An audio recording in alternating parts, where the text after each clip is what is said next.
बिस्मिल्लाहिर्रहमानिर्रहीम। अस्सलाम वालेकुम। लेक्चर नंबर 2 हमारे पास है इलेक्ट्रिक फील्ड के चैप्टर में। टॉपिक है electric field due to dipole. हमने क्या करना है, हमने electric field due to dipole find out करना है। ये बहुत ही इंपॉर्टेंट लॉन्ग क्वेश्चन है पेपर के पॉइंट ऑफ व्यू से। बहुत बार ये क्वेश्चन आ चुका है, what is dipole drive relation for the electric field due to dipole. तो ये हम आज देखने वाले हैं। Electric field due to dipole में सबसे पहली चीज़ तो हमारे पास ये है कि डाइपोल क्या होता है।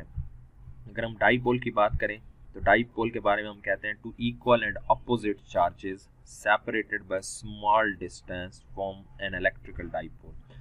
दो इक्वल एंड अपोजिट चार्जेस, ये मेरे पास पॉजिटिव चार्ज है, ये मेरे पास नेगेटिव चार्ज है। They are separated by, if they are separated by small distance D, then they हमारे पास क्या फॉर्म कर रहे हैं, एक डाइपोल फॉर्म कर रहे हैं। तो two equal and opposite charges separated by small distance D forms a dipole.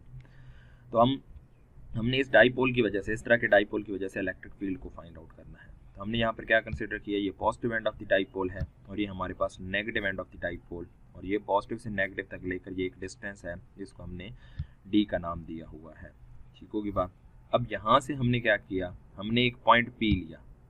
इस पॉइंट पी के ऊपर हमने इलेक्ट्रिक फील्ड को फाइंड आउट करना है। ये पॉजिटिव एंड है, ये नेगेटिव एंड है, तो ये एक पॉइंट पी है जहाँ पर हमने क्या फाइंड आउट करना है, इलेक्ट्रिक फील्ड को फाइंड आउट करना है। तो पॉजिटिव एंड का इससे फासला और नेगेटिव एंड का इससे फासला जो है वो आर है। ये हमने पॉइंट ऐसे लिया हुआ है जो लाइन यानी इनकी जो सेंट्रल लाइन है उसको बाइसेक्ट कर रहा है, यानी उसको दो हिस्सों में डिवाइड कर रहा है। यानी सिंपल कह सकते हैं ये जो पॉइंट P है इस तरह एक तरह इन दोनों के एग्जैक्टली सेंटर के ऊपर मौजूद होगा। पॉइंट P से इस पॉजिटिव का फासला R एंड नेगेटिव का भी फासला क्या बन गया, R, और ये जो एंगल बन रहा है ये हमारे पास एंगल क्या बन गया, थीटा बन गया।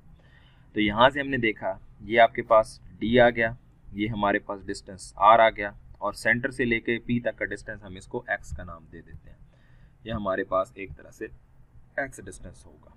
क्लियर की बात। तो यही सिचुएशन हमने नेक्स्ट डिस्कस की, जिसमें हम कहते हैं कि we determine the electric field intensity due to a dipole at point P। The point P is a distance x। ये पॉइंट P जो है distance from the x along the perpendicular bisector of line joining the charges. वो लाइन जो दो charges को join कर रही है उसको दो हिस्सों में ये लाइन बाइसेक्ट कर रही है। ये जो आपके पास P से लेके यहाँ तक की लाइन है वो बाइसेक्ट कर रही है, और उसका जो डिस्टेंस है वो हमारे पास कितना है, वो हमारे पास है x डिस्टेंस। ठीक होगी बात। अब अगर हम यहाँ से देखें, सपोज करते हैं यहाँ पर एक चार्ज मौजूद है, यहाँ पर हमारे पास क्या मौजूद है, एक चार्ज मौजूद है। अगर यहाँ पर हमारे पास P पॉइंट के ऊपर एक चार्ज मौजूद है तो ये पॉजिटिव उस टेस्ट चार्ज को क्या करेगा, रिपेल करेगा। ये पॉजिटिव और टेस्ट चार्ज हमने कहा था हमेशा क्या होगा, पॉजिटिव। तो ये पॉजिटिव उस टेस्ट चार्ज को रिपेल करेगा अलोंग दिस लाइन। तो ये इलेक्ट्रिक फील्ड हमारे पास आ गया, ई पॉजिटिव की वजह से इलेक्ट्रिक फील्ड होगा। एंड नेगेटिव को देखें तो वो इसको अपनी तरफ क्या कर रहा होगा, अट्रैक्ट कर रहा होगा। तो नेगेटिव की वजह से जो इलेक्ट्रिक फील्ड होगा वो आपके पास किस तरफ होगा, वो हमारे पास इनवर्ड होगा, यानी अट्रैक्शन की वजह से होगा। नाउ ये एंगल थीटा, तो ये एंगल भी हमारे पास क्या होगा, according to the rules of mechanics ये भी थीटा होगा। एंड ये एंगल थीटा, तो ये एंगल भी हमारे पास बराबर होंगे। ये डेप्थ है, डिटेल है, हम माइंड फिलहाल इसको इसी तरह याद रख लेते हैं। तो पॉजिटिव की वजह से जो फील्ड बन रही है पॉजिटिव, वो इस सेंट्रल लाइन के साथ, ये यहाँ से अगर हम एक सेंट्रल लाइन ड्रॉ करें, इस सेंट्रल लाइन के साथ ये एंगल क्या बना रहा है, थीटा। एंड सिमिलरली ये जो ई नेगेटिव है वो भी इस सेंट्रल वर्टिकल लाइन के साथ एंगल बना रहा है, थीटा। नेक्स्ट हमने क्या करना है, दोबारा रिपीट करता हूँ इसी डायग्राम को। ये पॉजिटिव चार्ज, ये नेगेटिव चार्ज, दोनों के दरमियान फासला D। हमने P पॉइंट पर एक पॉइंट लिया, एक टेस्ट चार्ज यहाँ पर प्लेस किया, और P पॉइंट कौन सी, P एक लाइन है जो इस D को दो हिस्सों में बाइसेक्ट कर रही है, डिवाइड कर रही है। नेक्स्ट यहाँ पर पॉजिटिव उस टेस्ट चार्ज को रिपेल करेगा इन दी डायरेक्शन, जो हमारे पास फील्ड बनेगा वो हमारे पास ये पॉजिटिव बनेगा, और ये नेगेटिव उसको अट्रैक्ट करेगा, यानी ये जो नेगेटिव चार्ज है उस पर टेस्ट चार्ज को अट्रैक्ट करेगा, तो वो नेगेटिव इलेक्ट्रिक फील्ड बनेगा। यहाँ से हमने एक वर्टिकल लाइन लगाई, यहाँ से हमने एक वर्टिकल लाइन लगाई, ये वर्टिकल लाइन है। तो ये जो वर्टिकल लाइन के साथ ये जो पॉजिटिव एंगल बना रहा है वो थीटा, ये वर्टिकल लाइन ये वाली, और ये नेगेटिव एंगल बना रहा है थीटा।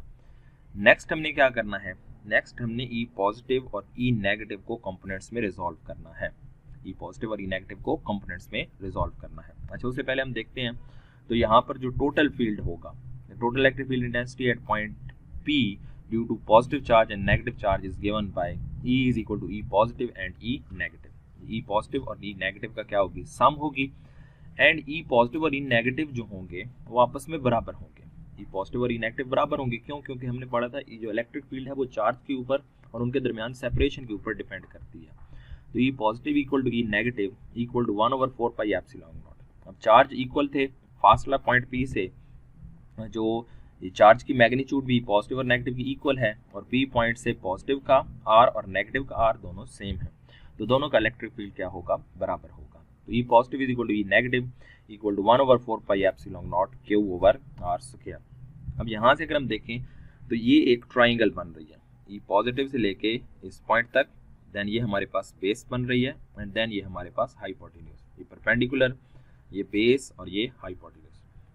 अब अगर हमें इसे R को फाइंड आउट करना है तो according to Pythagoras theorem hypotenuse square is equal to perpendicular square plus base का स्क्वायर। तो हाइपोटेन्यूज क्या है, R स्क्वायर, परपेंडिकुलर क्या है हमारे पास बन गया D/2, क्योंकि ये लाइन हमने कहा था ये सेंट्रल लाइन है, तो ये जो फासला है ये हमारे पास क्या बन जाएगा, D/2 बन जाएगा। तो ये हमारे पास आ गया D/2। ये जो डिस्टेंस है उसको हम x का नाम दे रहे हैं। तो hypotenuse square is equal to base square plus perpendicular square. यहाँ पर हमें क्या चाहिए था, R स्क्वायर चाहिए ना, तो हाइपोटेन्यूज स्क्वायर ये इक्वल टू आ गया बेस स्क्वायर x स्क्वायर और परपेंडिकुलर स्क्वायर आ गया D/2 का स्क्वायर आ गया। तो ये हमारे पास E पॉजिटिव और E नेगेटिव की वैल्यू आ गई, जिसे हमने इक्वेशन 9 से सपोज रिप्रेजेंट कर दिया है। ठीक होगी बात। तो यहाँ से हमने दोबारा से रिपीट अगर कर लें डायग्राम को, तो यहाँ से हमने ये देखा कि एक पॉजिटिव है एक नेगेटिव है, उसकी वजह से E पॉजिटिव इलेक्ट्रिक फील्ड और E नेगेटिव इलेक्ट्रिक फील्ड दोनों की मैग्नीट्यूड बराबर। नेक्स्ट हमने फाइंड आउट करना है कि भाई ये इसको इस तरफ ले जाना चाह रहा है, टेस्ट चार्ज को, ये इसको इस तरफ ले जाना चाह रहा है। तो नेट के तौर पे जो चार्ज है वो कहाँ पर जाएगा, हम इनको कंपोनेंट्स में रिजॉल्व करते हैं। अब कंपोनेंट्स में रिजॉल्व करने के लिए हम क्या करेंगे, कंपोनेंट्स में रिजॉल्व करने के लिए यही पॉजिटिव है तो हमने पढ़ा हुआ है हम हेड से परपेंडिकुलर ड्रा करते हैं। ये जब हमने हेड से परपेंडिकुलर ड्रा किया तो आपको पता है कि थीटा के साथ वाला जो कंपोनेंट बनेगा वो बन जाएगा E positive cos theta. Theta के साथ कौन सा component, E positive cos theta, और थीटा के सामने वाला जो कंपोनेंट है ये वाला, ये बन जाएगा E पॉजिटिव साइन थीटा। यहाँ पर ड्रा करें, ये यहाँ पर ड्रा करें, एक ही बात है। तो मैं दोबारा रिपीट करता हूँ, ये E पॉजिटिव था, E पॉजिटिव के हेड से हमने परपेंडिकुलर ड्रा किया ऑन दिस वर्टिकल लाइन जिसके साथ हम एंगल थीटा बना रहे हैं। तो ये कंपोनेंट बन गया E positive cos theta, theta के साथ, और सामने क्या बना, E positive sine theta. Similarly जब हमने E नेगेटिव को रिजॉल्व किया तो E नेगेटिव के हेड से परपेंडिकुलर ड्रा किया ऑन दिस वर्टिकल लाइन, तो अगेन थीटा के साथ जो कंपोनेंट बना वो E नेगेटिव कॉस थीटा, और सामने जो कंपोनेंट बनेगा, थीटा के सामने कंपोनेंट कौन सा होता है, E साइन थीटा, तो ये ऊपर हमने ड्रा कर दिया E नेगेटिव साइन थीटा। अब यहाँ पर आपके पास क्या है, E पॉजिटिव कॉस थीटा और E नेगेटिव कॉस थीटा, दोनों की डायरेक्शन किस तरफ है, downward. E positive sine theta along positive x axis है और E negative sine theta along negative x axis. अभी हम कह चुके हैं E पॉजिटिव और E नेगेटिव बराबर होंगे, ये एंगल थीटा भी दोनों के लिए क्या है, बराबर। तो क्या E पॉजिटिव और E नेगेटिव साइन थीटा बराबर नहीं होंगे, ऑब्वियस है E पॉजिटिव साइन थीटा और E नेगेटिव साइन थीटा की मैग्नीट्यूड भी बराबर होगी, लेकिन डायरेक्शन दोनों की क्या है, ऑपोजिट। तो ये दोनों एक दूसरे के इफेक्ट को कैंसिल कर देंगे। E positive sine theta E negative sine theta के इफेक्ट को कैंसिल करके इन कंपोनेंट्स की वजह से नेट फील्ड क्या होगा, जीरो होगा। अब इनकी वजह से तो नेट फील्ड जीरो हो गया, लेकिन अगर हम देखें E पॉजिटिव कॉस थीटा और E negative sine theta, E positive cos theta और E नेगेटिव कॉस थीटा, दोनों की डायरेक्शन किस तरफ है, डाउनवर्ड। दोनों की डायरेक्शन डाउनवर्ड है तो ये आपस में क्या हो जाएंगे, ऐड हो जाएंगे।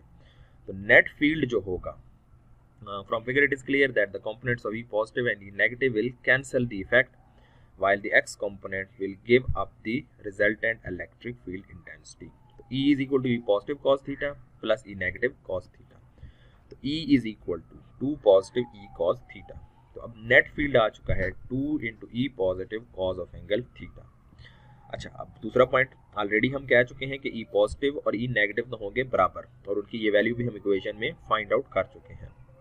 रह गया cos थीटा, cos थीटा को फाइंड आउट कर लेते हैं। फिर से हमारे पास जो है ये एक ट्रायंगल बन रही है, अगर देखें तो ये पॉजिटिव से लेके यहाँ तक, ये बेस और ये हाइपोटेन्यूज, ये हमारे पास एक ट्रायंगल बन रही है। इस ट्रायंगल के ऊपर अगर हम cos थीटा अप्लाई करें तो cos थीटा इक्वल होता है base over hypotenuse, base over hypotenuse. अब बेस हमारे पास है x और हाइपोटेन्यूज है r, तो कॉस थीटा यहाँ से हमारे पास सॉरी बेस हमारे पास ये बनेगी d/2 बेस, बल्कि ये बनेगी क्योंकि ये एंगल 90 है ना, और ये एंगल हमारे पास थीटा, तो थीटा और एंगल 90 जहाँ पर हो वहाँ पर बेस बनती है। तो ये हमारे पास बेस बन गई d/2 और ये हमारे पास क्या बन चुकी है, r हाइपोटेन्यूज बन चुका है। तो ये हमारे पास है d/2, this is the base, r is the our hypotenuse.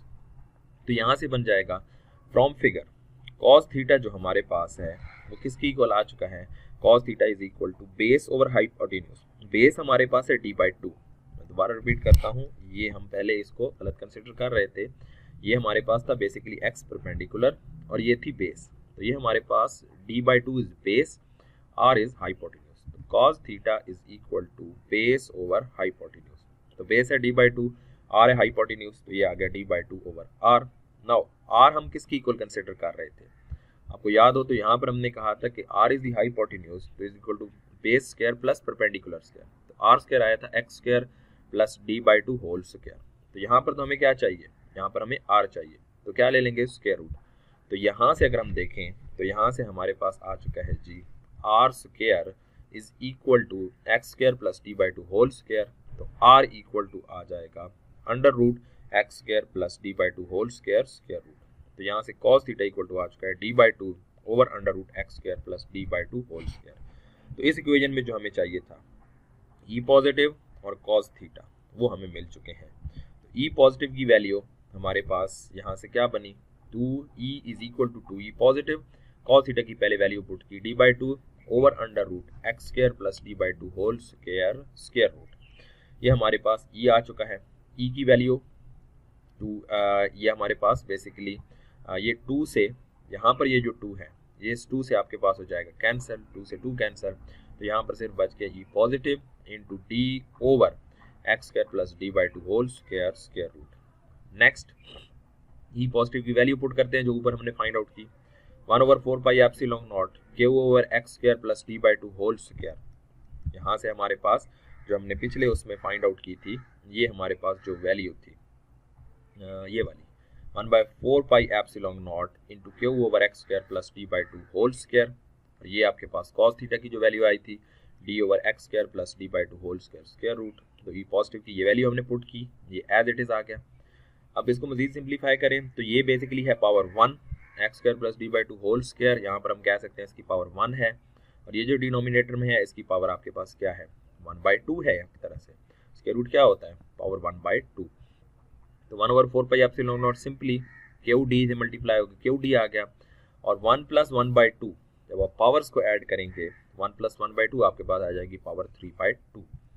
तो यहाँ से आपके पास मजीद सिंप्लीफिकेशन करते हैं तो ये QD जो है the product of charge and the distance between two charges is known as dipole movement. तो P is equal to QD, इसको हम डाइपोल मूवमेंट का नाम दे देते हैं। तो E is equal to 1/4 pi epsilon naught P over x square plus d/2 whole square whole power 3/2। मजीद इसको सिंप्लीफाई करते हैं, यहाँ से हम क्या लेते हैं, सिंप्लीफाई करने के लिए यहाँ से हमने क्या लिया, एक्स स्क्वायर को कॉमन ले लिया।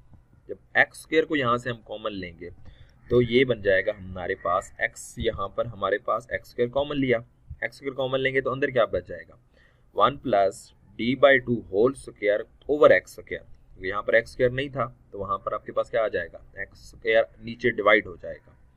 फिर जब इस एक्स स्क्वायर को पावर 3/2 से बाहर लेंगे, जब हमने इस एक्स स्क्वायर को पावर 3/2 से बाहर लिया तो ये जो 2 है और ये जो पावर 2 है ये कैंसिल होके ये बन जाएगा एक्स क्यूब। 3/2 से 2 एक्स स्क्वायर की पावर कैंसिल हो गई तो 3 तो पावर रहेगी ना, तो ये बन जाएगा x cube into 1 plus 1 over x square into d/2 whole square whole power 3/2।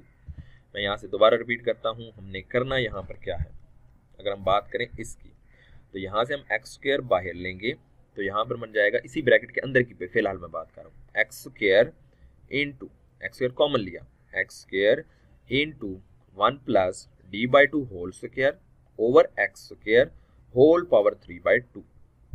फिर हमने क्या किया, एक्स स्क्वायर को बाहर ले लिया इस 3/2 पावर से, तो 2 पावर से ये 2 पावर कैंसिल होके एक्स क्यूब बन गया, और ब्रैकेट में क्या बचेगा, ब्रैकेट में ये फैक्टर बन जाएगा 1 plus 1 over x square into d/2 whole square whole power 3/2।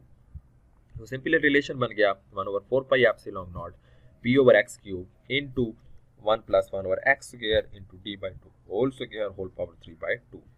अब हम यहाँ पर क्या कर लेते हैं, 1/4 पाई एप्सिलॉन नॉट p/x³ अलहदा कर लिया, ये p यानी डाइपोल मोमेंट और x³ को बाहर ले लिया, इसको ऊपर ले गए तो इसकी पावर बन जाएगी -3/2।